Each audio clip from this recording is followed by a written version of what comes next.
Ah, e se a gente virar uma Venezuela? O Brasil não pode comparar o Brasil com a Venezuela. A Venezuela, poxa, meu amigo, a gente tem mais do que a Venezuela hoje já sob domínio do narcoterrorismo. Nós estamos vendo uma coisa muito mais séria. Quando a gente fala de esse termo narcoterrorismo, é utilizado porque existe uma diferença entre o simples, o mais nocivo que seja o tráfico de drogas, para isso que a gente viu ontem no Rio de Janeiro. Que eu não sei porque as imagens não estão nem passando por aqui enquanto eu estou falando. Isso que a gente está vendo de drone explodindo, de centenas de... Isso aqui, esse tipo de coisa, isso aqui não é simples tráfico de drogas. Não é. Põe a mão na consciência do que está acontecendo no Brasil. Quando você fecha uma cidade, quando você impede as pessoas de trabalharem, como aconteceu inúmeras vezes, quando você ocupa um território e extorque a população, que ou paga ou é destruída, você saiu do caminho do simples narcotráfico para o narcoterrorismo. Vejam, há alguns meses, a Globo noticiou o caso, acho que no RJTV, de um condomínio no Rio que havia aprovado um pagamento mensal de R$ 1.800 a traficantes. O Rodrigo Pimentel cita hotéis que na Barra da Tijuca que estão sendo extorquidos por milicianos, pedindo R$ 4.000 por mês para permitir que o hotel continue funcionando. Vocês estão entendendo? Todo mundo vítima desses caras. Isso não é narcotráfico comum. Ora, pode sair do Rio. Nesse mês no Ceará, nós tivemos uma mulher executada por uma organização narcoterrorista porque se recusou a cumprir a ordem de envenenar policiais. Em Rondônia, nós tivemos os donos de provedores de internet sendo extorquidos e tendo as suas lojas incendiadas por essas organizações. Ora, não tenham dúvida, o Estado brasileiro foi tomado pelo narcoterrorismo. E há de quem combata isso. Quem combate isso é punido severamente pelo aparato estatal que existe para preservar o narcoterrorismo. Ah, não, a Venezuela, a Colômbia... Meu amigo, segundo o último censo do IBGE, entre 25% e 30% de todos os brasileiros vivem debaixo de territórios dominados pelo crime organizado. Nós estamos falando aqui de 50, 60 milhões de pessoas. Quem manda nesses lugares não é o Estado, é o narcoterrorismo. São pessoas que vivem debaixo de toque de recolher, de pagamento de arrego para proteção, de obrigatoriedade de contratar serviço de gato dos narcoterroristas, que não podem escolher quais serviços que eles querem adquirir. São pessoas que não elegem quem comanda. Isso é democracia. Democracia para esses caras é isso. E o antidemocrático é o cara que vai e protesta contra isso. Enquanto isso, as pessoas não podem comprar o gás em qualquer lugar, não podem comprar comida em qualquer lugar, não pode comprar bebida em qualquer lugar, não pode comprar gasolina em qualquer lugar. Tem que comprar onde o narcoterrorismo autoriza. Vejam a dimensão do que a gente está falando. Se você pegasse aí esses 50, 60 milhões que vivem em territórios dominados pelo crime organizado e formasse um país, seria uma população maior do que a da Colômbia, maior do que a Coreia do Sul, maior do que a Espanha, maior do que a Venezuela. Ah, e se a gente virar uma Venezuela? O Brasil não pode comparar o Brasil com uma Venezuela. A Venezuela, poxa, meu amigo, a gente tem mais do que a Venezuela hoje já sob domínio do narcoterrorismo. A situação no Brasil é, portanto, hoje pior numericamente do que a da Venezuela, do que a da Colômbia.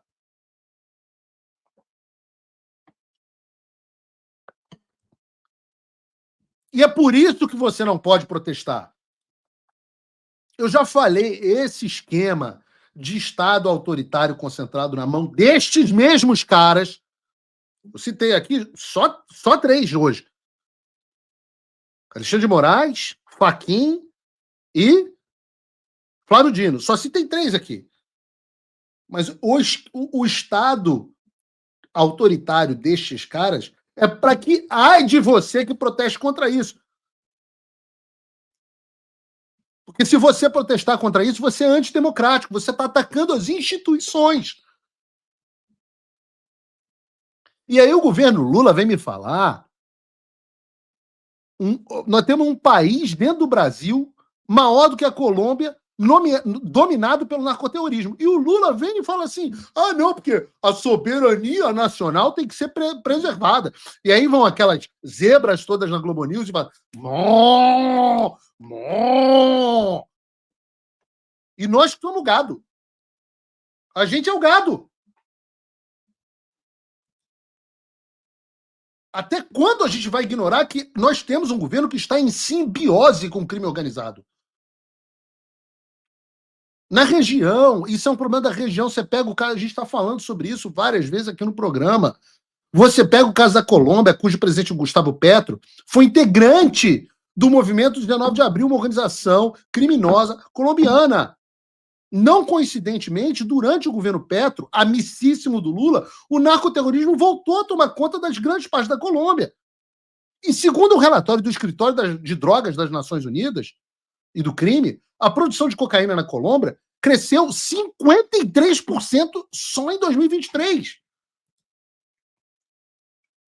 Esses são os amigos do Lula, esses são os fundadores do Foro de São Paulo com ele.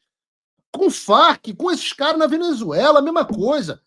O presidente da Venezuela é hoje, o presidente da Venezuela, é basicamente o líder de uma organização narcoterrorista chamada Cartel de los Soles, que atua no tráfico de drogas em conluio com organizações como o Cartel Mexicano de Sinaloa e o Trem da Aragua, também da Venezuela. Aliás, segundo admitiu o próprio ministro da Justiça do Lula, o Ricardo Lewandowski, o Trem de Aragua já está presente nos presídios brasileiros. Vocês estão entendendo as ligações?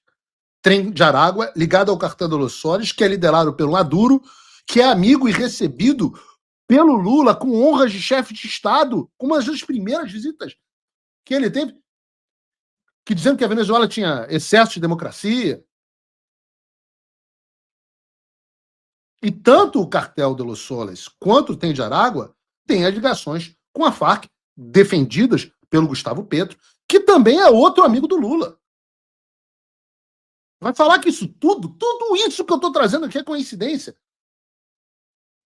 E é por isso que eu digo que eu tenho curiosidade sobre essa suposta delação do Hugo Carvajal, o ex-general venezuelano, que cita um conluio entre essas exatas mesmas figuras, Maduro, Lula e Petro, e fala sobre pagamentos ilegais originados da Venezuela, cujos beneficiários foram partido e políticos de esquerda em diversos países na América Latina, inclusive o Brasil.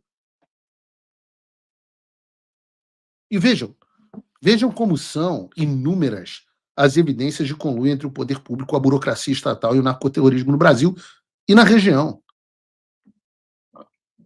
Mas é impressionante porque eu estou falando essas coisas todas aqui e você imagina que não houvesse nada de mais importante se existe uma força policial federal, não haveria nada mais importante. Essa força policial federal deveria estar destinando 90% dos seus recursos para investigar essas ligações. Porque, ora, não há nada mais importante do que nós descobrirmos se o Brasil vive um conluio estatal com organizações narcoterroristas.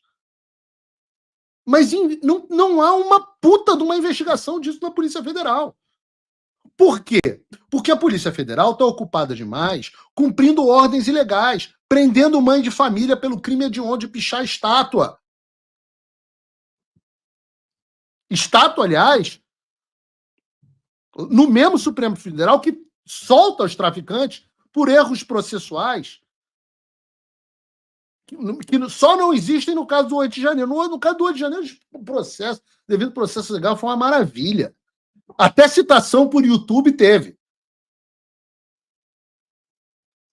Até criação ou utilização, seja como vocês preferirem, de dados falsos de viagem internacional pelo Felipe Martins, aconteceu, mas isso ninguém não tem. A investigação é para ver se o Felipe Martins não fraudou ao que levou à própria prisão. Essa é a Polícia Federal.